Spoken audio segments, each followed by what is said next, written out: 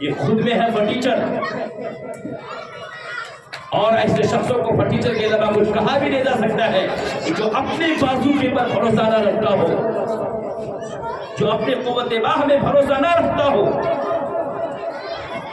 ان کی نگاہیں دوسرے کی دولت پہ پڑ رہی ہو، وہ شادی بھی کر رہا ہو تو بھکاری بن کے شادی کر رہا ہو، تو ان کی نگاہیں سب سے پہلے جاتی ہے لڑکی والا کتنا مالدار ہے، اگر مالدار بھی ہے تو کتنا دولت دے سکتا ہے، آج فلاں گھر میں کریں گے تو صوفہ بھی بہت قیمتی آئے گا، اور صوفہ کے ساتھ وہ ڈیلی ٹیبل بھی قیمتی آئے گا، اور جو ہے بیڈ بھی بہت قیمتی آئے گا، اور اس کے ساتھ گودریج بھی آئیں گے، یہ بھی آئے گا وہ بھی آئے گا، نہ جانے ہزار خواب سجا لیتے ہیں۔ تھوڑا لڑکی فیشن والی ہے، چلے گا چلے گا چلے گا، لیکن تھوڑا ماڈرن ہے، چلے گا چلے گا سب چلے گا، اور کچھ ان کے دوست آ کے کہہ دے ارے بھائی ٹھیک ہے جہاں تم رشتہ کرنے جا رہے ہو لڑکی تو بڑی خوبصورت ہے، ماشاء اللہ لڑکی بہت حسن جمال والی ہے، ماشاء اللہ لڑکی کے والدین بھی بہت مالدار ہے، اچھی پوسٹ والے بھی ہے، لیکن لڑکی کے بارے میں میں نے سنا ہے، میرے پاس ایک تحقیق ہے، ان کا کنیکشن کہیں کہیں اور بھی ہے، چلے گا چلے گا چلے گا۔ اب آنے کے بعد ان کا گھر باقی رہے گا نہ رہے اس سے کوئی پرواہ نہیں، اس کو آنے والی نسلیں کہاں جائیں گی اس سے کوئی پرواہ نہیں، اسے بس مالداری آ جائے، پڑھی لکھی ہے کل اس کو جاب کرا سکتے، اچھا پیسہ کما سکتے اس کے ذریعے سے۔ جان لیجئے یہ دنیا عروج و زوال کا نام ہے، یہ دنیا عروج و زوال کا نام ہے۔ آج اگر سورج چڑھتا ہے تو کل سورج ڈوبتا بھی ہے، آج کوئی ترقی کی راہ پہ چل رہا ہے تو کل اس کی کمزوری بھی ہو سکتی ہے، اسی کا نام دنیا ہے۔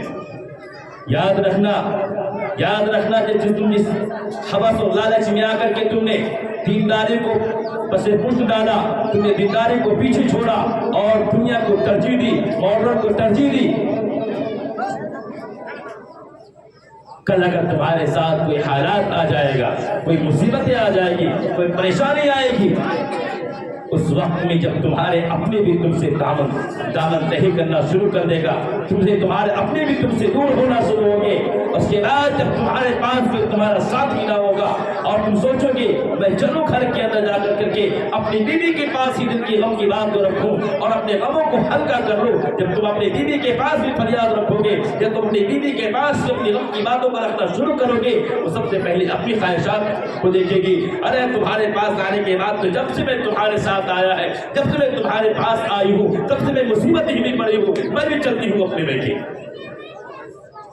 یاد رکھنا نہ تو تمہارا کوئی رب کے سامنے فریاد کرنے والی ہوگی، نہ ہی تمہاری التجا کو رب کے سامنے رکھنے والی ہوگی، نہ ہی تمہارے کوئی دعائیں کرنے والے ہوں گی، اور نہ ہی مصیبت کے وقت میں تمہارے دکھ درد کے ساتھی بننے والی ہوگی۔ اس لیے کہ تم نے دنیا کو ترجیح دیا، دنیا نامی ہے عروج و زوال کا، دنیا نامی ہے مفاد پرستی کا، دنیا نامی ہے مطلب پرستی کا۔ اب بیوی کو احساس ہونے لگا، بیوی کے میکے والوں کو احساس ہونے لگا یہ لڑکا اب نکما ہوتا جا رہا ہے، یہ لڑکا اب کمانے کے قابل نہیں رہ رہا ہے، یہ لڑکا قرض میں مبتلا ہوتا جا رہا ہے، یہ لڑکا فلاں بیماری میں مبتلا ہو چکا ہے۔ اب ضرورت تمہیں اس بات کی تھی کہ تمہارے آخری ایام میں اب ضرورت اس بات کی تھی کہ جب تم بیماری کے بارے میں مبتلا ہو چکے ہو، تم غربت میں گرفتار ہو چکے ہو، تم مصیبت میں گرفتار ہو چکے ہو، کوئی ہو نہ ہو تمہاری بیوی تمہارے قریب رہے اور تمہاری خدمت کرے، تمہارے غم والے الفاظ کو سنے اور تمہیں تسلی دیتا رہے، اور پھر تمہیں اچھی سے اچھی رائے مشورہ دے اور تمہارے دکھ درد اور غم میں تمہارا شریک ہو جائے۔ ایسے مراحل میں جب دنیا والے ساتھ چھوڑیں گے تو تمہاری بیویاں بھی تمہارے ساتھ چھوڑ دیں گی۔ ایسا ہوتا ہے کہ نہیں ہوتا ہے جی؟ ہوتا ہے کہ نہیں ہوتا ہے؟ اس لیے میرے بھائیوں ہمیشہ شادی کے لیے ایک نمبر پہ کسی چیز کو ترجیح دو تو دینداری کو فوقیت دو، گرچہ وہ غریب خاندان سے تعلق رکھتی ہو، مرداواری حیاواری کو ترجیح دو، جو مصلی کے اوپر آ کر کے رب کے سامنے التجا کرنے والی ہو، جو رب کے ترانے گنگنانے والی ہو۔ ہاں یہ ضرور ہے کہ ان کے ذریعے سے جب تم ایسی لڑکیوں سے نکاح کرو گے وہ اعلیٰ پردے والی ہوگی، تقویٰ والی ہوگی، ہو سکتا ہے وہ غریب گھرانے سے تعلق رہے ہوگی، اس لیے کہ اکثر جو دینداری بھی پائی جاتی ہے غریب گھرانے میں پائی جاتی ہے یا مڈل گھرانے میں۔ مالداروں میں تو ماشاء اللہ پیسہ ہے، لیکن ہمیں وقت اس بات کی ہے، پیشن تو وہ نہیں کرتا جس کے پاس پیسہ نہیں ہوتا۔ پیسہ ہے تو قیمتی موبائل بھی ہے، پھر پیسہ ہے تو سب کچھ ہمارے پاس سویدھا ہے، تو پھر رات میں رات پر بولنگ بھی ہو رہی ہے، پھر نہ جانے کتنے کے دروازے ان کے پاس کھلے ہوتے ہیں۔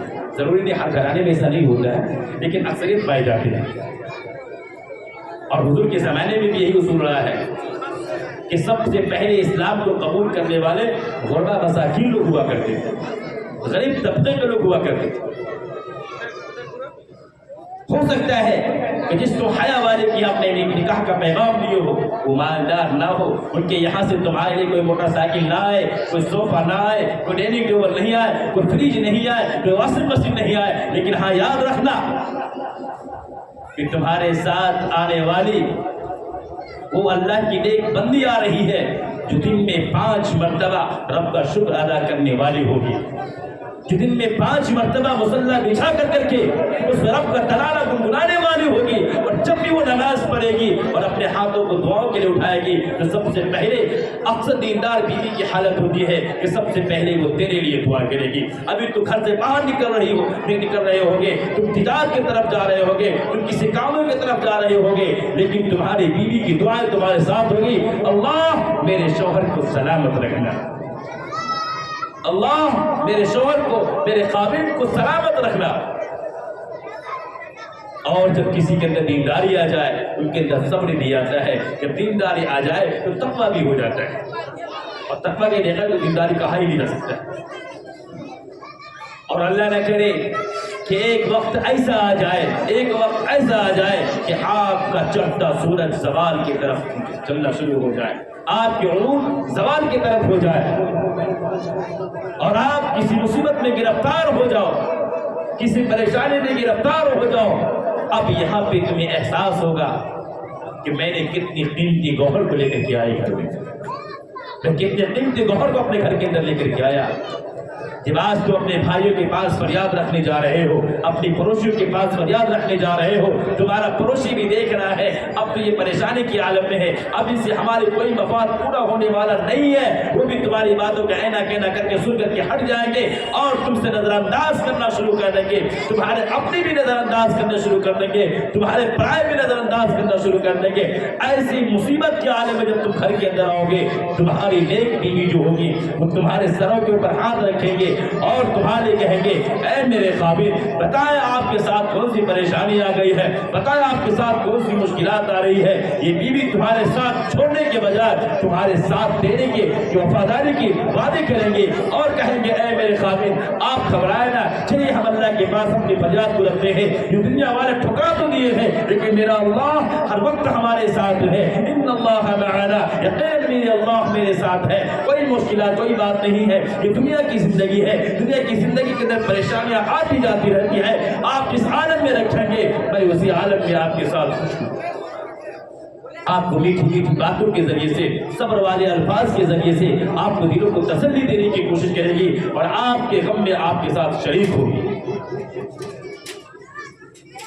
اور جب آپ زیادہ پریشانی میں آ جائیں گے پھر وہی نیک بیوی ہوگی کہ تمام دنیا والوں نے تمہارا ساتھ چھوڑ دیا تھا، اب وہ نیک بیوی مجھ سے وضو کرے گی، مصلی بچھائے گی، 2 رکعت نماز پڑھے گی اور رب کے سامنے آپ کی مشکلات کو رکھیں گے اور رب سے فریاد کریں گے یا اللہ میرے شوہر کو تمام مشکلات سے نجات عطا فرما۔ میرے بھائیوں تو کوئی ہوگی جو برے حالات میں آپ کے لیے اپنے رب کے سامنے فریاد کرنے والی ہوگی، اپنے رب کے سامنے آپ کے لیے فریاد کرنے والی ہوگی۔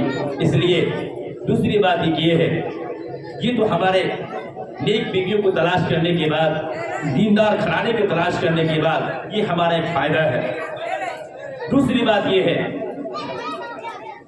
کہ ابھی جو ہمارے سماج کے اندر الحمدللہ پہلے ہوا کرتا تھا کہ اکثر ماں باپ اپنے بچوں کو قرآن کی تعلیم کم سے کم اس لیے سے ضرور دیا کرتے تھے کہ اگر رشتہ دیکھنے والا آئے گا پوچھے گا کہ میری بچی کو قرآن پڑھنے آتا ہے کہ نہیں آتا ہے، وہ قرآن پڑھا کر کے دیکھے گا، وہ کلمے دعا اگر سنیں گے، ہماری بچی کو نہیں آئے گا تو شاید ہماری بچی سے کوئی رشتہ نہیں کرے گا۔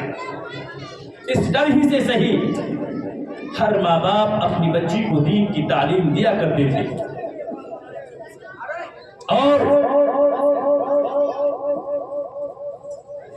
ہر ماں باپ اس بات کی کوشش کیا کرتے تھے کبھی میری بیٹی بالغ ہونے جا رہی ہے، ابھی میری بیٹی جوان ہونے جا رہی ہے، کچھ سال کے بعد میں ان کے شادی کروں گا، اگر یہ پردے میں نہیں رہے گی، اگر یہ حیا والے بن کے نہیں رہے گی، سماج سوسائٹی میں گھومنے والی بنے گی، بازاروں میں گھومنے والی بنے گی، دنیا والے دیکھیں گے تو ہماری بیٹی کو فیشن والی کہیں گے، ہماری بیٹی کو بے حیا کہیں گے، پھر آنے والے رشتے دیکھیں گے یہ دیندار لڑکی نہیں ہے، تقویٰ والی لڑکی نہیں ہے، حیا والی لڑکی نہیں ہے، تو میرے یہاں کوئی رشتہ نہیں کرے گا۔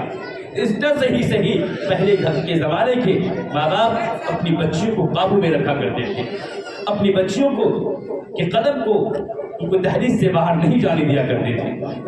اس کی وجہ تھی کہ ہر گھر کی لڑکیاں دیندار ہوا کرتی ہیں، اکثر و بیشتر۔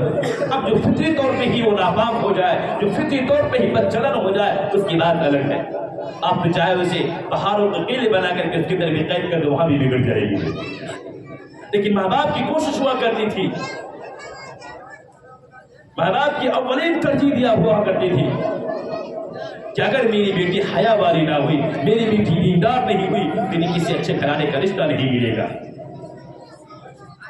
تو میرے بھائیوں، آج جو برائی کا دروازہ کھلا ہے، تو گویا کہ دروازہ کھولنے کی ذمہ دار ہم نوجوان بھی ہیں، ہم ماں باپ کے، ہم اپنے لڑکوں کے گارجین جو ہیں، ہم سب کے سب ذمہ دار ہیں۔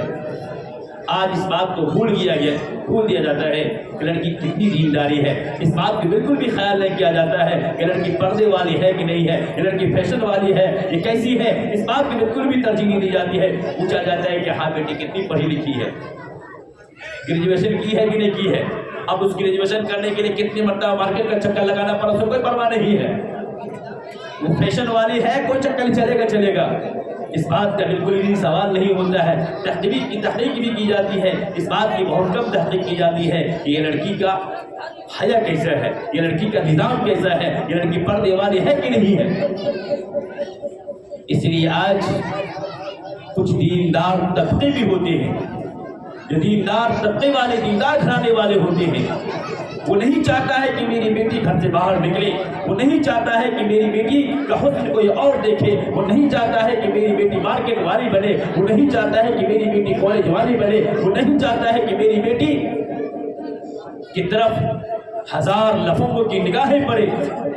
لیکن مجبوراً جب وہ اس بات کو سے خیال آتا ہے اب میری بیٹی بڑی ہونے جا رہی ہے، جب میں ان کا رشتہ کروں گا سب سے پہلے درندوں کی طرف سے یہ سوال آئے گا کہ جو ہے یہ لڑکیاں انٹر کی ہے کہ نہیں کی ہے، گریجویشن کی ہے کہ نہیں کی ہے۔ اگر نہیں کرایا ہوگا تو ہو سکتا ہے کہ رشتہ والے رشتے نہیں کریں گے، اگر کریں گے بھی تو کوئی معمولی گھرانے والے کریں گے، اچھے گھرانے والے تو کریں گے ہی نہیں۔ اچھے گھرانے سے مراد ان کے ذہنوں میں بھی آتا ہے مالدار گھرانے والے، اور پڑھے لکھے گھرانے والے کریں گے ہی نہیں۔ وہ نہ چاہ کر کے بھی اپنی بیٹی کی قدم کو دہلیز سے باہر کرنے پہ مجبور ہو جاتے ہیں، نہ چاہ کر کے بھی اپنی بیٹی کی قدم کو دہلیز سے باہر کرنے پہ مجبور ہو جاتے ہیں، اس پردہ نشی بیٹی کو بھی کالج بھیجنے پہ مجبور ہو جاتے ہیں، اس پردہ نشی بیٹی کو بھی مارکیٹ بھیجنے پہ مجبور ہو جاتے ہیں۔ اس لیے میرے بھائیوں، اگر ہم چاہتے ہیں کہ ہمارے سماج، ہماری سوسائٹی سے برائیوں کا چاک ہو جائے، برائیوں کا پردہ چاک ہو جائے، برائی ختم ہو جائے، برائی مٹ جائے، اور ہمارے گھر کی ہر گھر کی لڑکیاں دینداری کی طرف آنا شروع ہو جائے، تو سب سے پہلے ہمیں دو کام کرنا ہوگا۔ کریں گے ہم تو ہم مل کر کے، دیکھیں ہم سب کی فکر ہونی چاہیے، صرف مولانا صاحب کی نہیں، کہ جو بھی ہمارے قوم کے اندر ہماری بیٹیاں ہیں، اس سب کی ذمہ دار ہم سب کے سب ہیں۔ اس میں سے ہم کسی کے بھائی ہیں، کسی بچے کے بھائی ہیں، ہم کسی کے باپ ہیں، ہم جو ہے کسی کے شوہر ہیں، تو ہم سب کے سب ذمہ دار ہیں۔ کیا ہمیں اس بات کو سوچنا چاہیے کہ نہیں چاہیے کہ ہماری سوسائٹی، ہمارے سماج کے اندر ایک ایسا ماحول بنے کہ ہمارے گھر کی بیٹیاں گھر سے باہر، ان کی دہلیز سے باہر سے قدم نہ نکلے، حیا والی بنے. چاہتے کہ نہیں چاہتے ہیں؟ بولیے. نہ چاہتے ہیں، سب خاموش ہیں، نہیں چاہتے ہیں. جب چاہتے ہیں تو بتائیے، سب مل کے ہاتھ اٹھا کے بتائیے کون کون چاہتے ہیں کہ ہمارے سماج کے اندر سے برائی ختم ہو جائے اور ہر گھر کی بیٹیاں حیا والی بن جائے، پردے والی بن جائے. کتنے لوگ چاہتے ہیں؟ ہاتھ اٹھائے تو ماشاءاللہ. یعنی ہم میں سے ہر کوئی چاہتے ہیں. تو آئیے میرے بھائیوں، تو پھر ہم ہر ایک وجہ کو تلاش کرتے ہیں. آئیے ان برائی پھیلنے والی برائی کے ایک بیماری کو تلاش کرتے ہیں. کون کون سی بیماری ہے جو ہماری بیٹیوں کو کہ قدم کو دہلیز سے باہر نکلنے کی بات تو بہت دور کی ہے. اس زمانے نے اور ہماری غلط سوچ نے، ہمارے غلط نظریات نے اور ہماری غلط عادتوں نے ہماری بیٹی کو فقط بازار نہیں بنایا، ہماری بیٹی کو فقط بے حیائی اس قدر نہیں بنایا کہ صرف روڈ پہ گھومنے والی بنی، بلکہ بے حیائی کی اس عالم میں پہنچ چکی ہے کہ اپنے ہی باپ کے سامنے میں، اپنے ہی سسر کے سامنے میں، اپنے ہی بھائی کے سامنے میں ڈانس کرنے والی بن گئی ہے کہ نہیں ہے؟ یہ غلط نہیں کہہ رہے ہم؟ جی جی جی ایسا ہو رہا ہے. شادی کا گھر چلے گا چلے گا چلے گا، ننگا ناچو چلے گا چلے گا چلے گا. چوٹی مارنی چاہیے اسی گارڈین. حیا کا عالم یہ ہو چکا ہے کہ ہماری ہی بیٹی ہماری ہی نگاہوں میں ناچ رہی ہے اور ہم اس ناچ کو مزے سے دیکھ رہے ہوتے ہیں. ہمارا سکت نہیں ہوتی کہ ہم اسے منع بھی کر سکیں، اور انہیں کے ان کی آنکھوں میں بھی اتنی حیا نہیں ہوتی ہے کہ میں کچھ چھپ چکوں، میں کس کے سامنے ناچوں. ذرا بھی حیا نہیں ہوتی ہے اور مٹک مٹک کر کے ڈانس کرنے کو فخر سمجھتی ہے اور خوش ہوتی ہے. تو میرے بھائیوں، کئی وجوہات ہیں. ان وجوہات میں سب سے پہلی وجہ یہ ہے کہ ہم نے اور آپ نے شادی کو مشکل بنا دیا. اسے آسان بنانا ہے. کریں گے؟ ان مشکلات بنانے والی جو ریزن ہے ان میں سب سے پہلی وجہ یہ ہے کہ ہم اپنے آپ کو ارادہ کریں انشاءاللہ تعالی ہم اپنے سماج سے، ہم اپنی سوسائٹی سے، جو ہم میں سے تمہارا لڑکا ہے وہ سب کے سب ابھی ارادہ کر لے، اور جو باپ ہے وہ بھی ارادہ کر لے کہ انشاءاللہ تعالی ہم اپنی بیٹی کی شادی کریں گے تو جہیز نہیں دیں گے انشاءاللہ. یہ ہمارے سماج کا سب سے بڑا فتنہ جہیز ہے. آج جہیز کی وجہ سے شادی اتنی مشکل ہو چکی ہے، اتنی مشکل ہو چکی ہے کہ باپ اپنی بیٹیوں کو خود آزاد چھوڑنے کے مجبور ہو گئے ہیں. ہمارے پاس اتنا پیسہ نہیں ہے کہ ہم اپنی بیٹی کا صحیح سے شادی کر سکے، چلو انہیں آزادی دے دو، خود یہ سیٹنگ کر لیں گے تو آسانی سے شادی ہو جائے گی. اور وہ سیٹنگ ایسی سیٹنگ ہوتی ہے کہ زنا کے 1000 دروازے کھل جاتے ہیں. اس لیے میرے بھائیوں، ہم سب کی سب عہد کریں. آئیے اللہ کے سامنے عہد کرتے ہیں انشاءاللہ تعالی ہم خود بھی جہیز نہیں لیں گے اور اپنے خاندان میں جو بھی شادی ہوگی پوری کوشش کریں گے کہ ہم اپنے طرف سے پہلے اپنے ارادہ کریں، ہم خود بھی نہیں لیں گے. اگر ہم گارجین ہیں تو ہم اپنے بیٹے جو بھی ہمارا بیٹا ہے ان کی شادی کریں گے تو جہیز نہیں لیں گے. مزید کوشش کریں گے کہ ہمارے خاندان میں بھی کوئی ایسے غلیظ قدم اٹھاتا ہے ہم جس طریقے سے ہو سکے ہم اس کا بائیکاٹ کریں گے، انہیں سمجھانے کی کوشش کریں گے اور انہیں اس راستے سے روکنے کی کوشش کریں گے. دوسری بات یہ کہ جب بھی ہم رشتے کو تلاش کریں گے تو سب سے پہلی ترجیح دیں گے کہ لڑکی دیندار ہے کہ نہیں، لڑکی پردہ والی ہے کہ نہیں، لڑکی حیا والی ہے کہ نہیں، لڑکی شریعت مطہرہ پہ چلنے والی ہے کہ نہیں. آپ ایسا کر کے دیکھیں 2 سے 4 سال کے اندر میں دینی تعلیم کے اوپر ہمیں بیان کرنے کی ضرورت نہیں پڑے گی. ہر ماں باپ خود اس چیز کو کرنا شروع کر دیں گے. ہمیں یہ تقریروں میں اگر چلانا پڑتا ہے، کبھی کڑوی کسیلی باتیں کہنی پڑتی ہے، خدا کی قسم ہمیں کڑوی کسیلی بات کہنے کی ضرورت نہیں پڑے گی. ہر ماں باپ اپنی بچی کو خود پردے رکھنا شروع کر دیں گے، اس لیے کہ ان کی بچی کی شادی مشکل ہونے جا رہا ہے. ان کی بچی کی شادی مشکل ہونے جا رہی ہے. کریں گے انشاءاللہ تعالی. دوسرا کون سا عمل ہے کہ ہم میں سے ہر کوئی جب رشتے کا انتخاب کریں گے، رشتے کو تلاش کریں گے تو سب سے پہلی ترجیح دیں گے لڑکی دیندار ہے کہ نہیں، لڑکی حیا والی ہے کہ نہیں، لڑکی پردے والی ہے کہ نہیں. اور پھر تیسری یہ سب سے بڑی وجہ ہے کہ ہم چاہتے ہیں کہ میری بیٹی حیا والی بنے، میری بیٹی پردے والی بنے، میری بیٹی شریعت مطہرہ کی پابند بنے، تو ہم خود کو پہلے ان کے سامنے حیا کرنے والا بن جائیں۔ کیا ہم خود کو ان کے سامنے میں حیا کرنے والا بن جائے؟ یہ کون سا طریقہ ہے؟ ہم چاہتے ہیں کہ میری بیٹی ڈانس نہ کرے، لیکن ان کے سامنے خود بڑا سا ٹی وی لگا دیں گے اور فلمیں دیکھیں گے، ڈانس دیکھیں گے۔ ظاہر سی بات ہے ان کے اندر بھی تڑپ ہوگی ہی ہوگی، ان کا بھی کمر مٹکے گا ہی مٹکے گا، ان کے اندر بھی خواہشات ہوگی ہی ہوگی۔ ظاہر سی بات ہے ہم برائی کے بارے میں ان کے سامنے بیانات کریں گے اور ہم خود کسی غیر کی بیٹیوں کو ٹکٹکی لگا کر کے دیکھ رہے ہوں گے۔ ہم کوشش کریں گے کہ میری بہنیں کسی غیر محرم کے ساتھ باتیں نہ کرے، اور ہم خود غیر محرموں سے بات کر رہے ہوں گے۔ ہم چاہ رہے ہوں گے کہ میری بیٹی کا دامن داغدار نہ ہو، لیکن ہم خود کسی کی بہن بیٹی کی دامنوں کو داغدار کر رہے ہو، تو بتائیے کیا یہ ختم ہو سکتا ہے؟ نہیں۔ ایک بات جان لیجیے، 4 گناہ ایسے ہیں، اس بات کو سب کے سب یاد کریں، اپنی بات کو ختم کرنے جا رہا ہوں۔ 4 گناہ ایسے ہیں کہ جن کا سزا اللہ تبارک و تعالیٰ سب سے پہلے دنیا میں دیتا ہے، پھر آخرت میں بھی دیتا ہے۔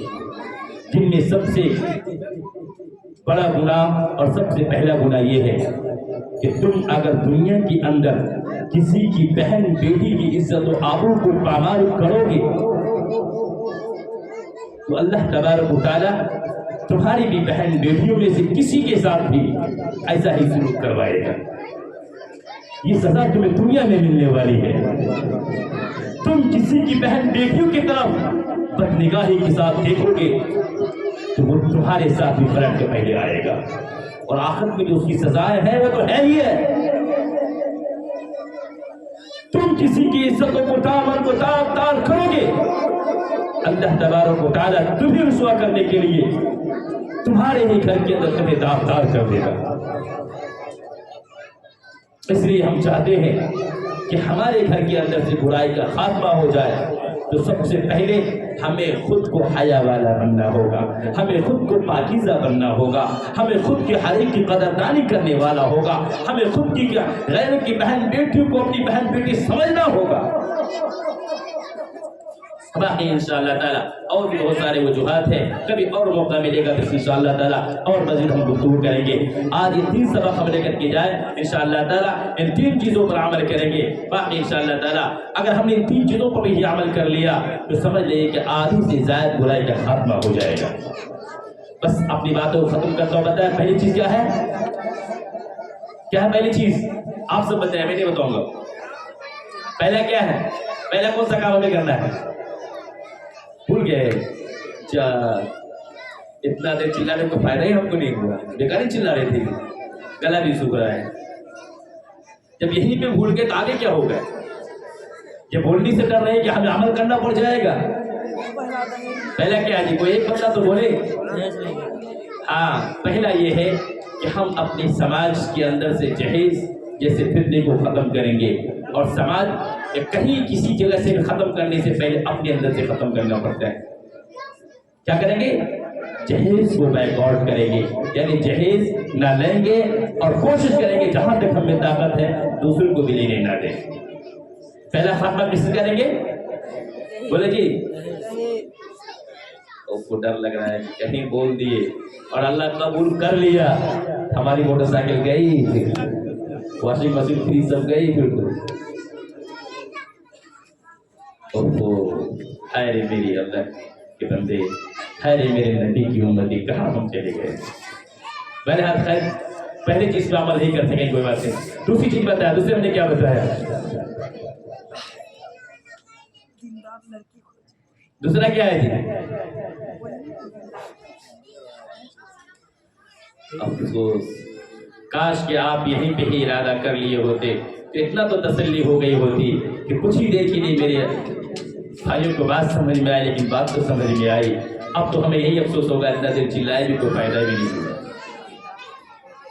دوسری چیز یہ ہے میرے بھائی، چلے آپ عمل کریں نہ کریں، لیکن میں بتا کے چلا جاتا ہوں، دوسرا ہمیں یہ کام کرنا ہے کہ جب بھی ہمیں رشتے کا انتخاب کرنا ہے، جب بھی ہمیں شادی کے لیے کسی لڑکی کو تلاش کرنا ہے تو 1 نمبر پہ ترجیح دینا ہے کہ دیندار لڑکی ملے۔ تیسرا کیا ہے؟